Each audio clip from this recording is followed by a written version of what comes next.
Konnichiwa buddies, this is Chris Sniper at pag-usapan natin ngayon ang the secrecy of the arrow marker bilang STM and HTM.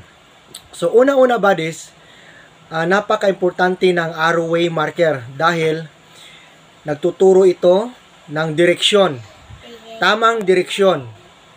Pero marami tayong babantayan dahil may mga arrow na nagtuturo ng another surface trail marker o tinatawag nating coordinate marker. May mga arrow naman na exactly nagtuturo ng direct to the dig site spot. Okay? So, number 1, ang arrowway marker ay ginagamit para sa cross intersection and X intersection sa bawat treasure boreal layout. Okay? So, ano yung cross intersection and X intersection? Okay, ang cross intersection buddies, yan ang north-south and east-west alignment.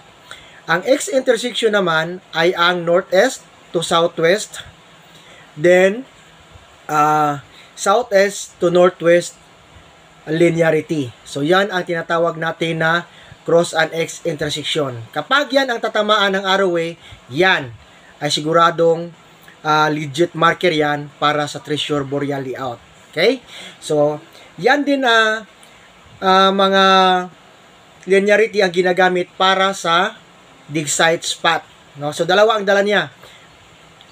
Linearity to surface trail marker or coordinate marker, then linearity to dig site spot.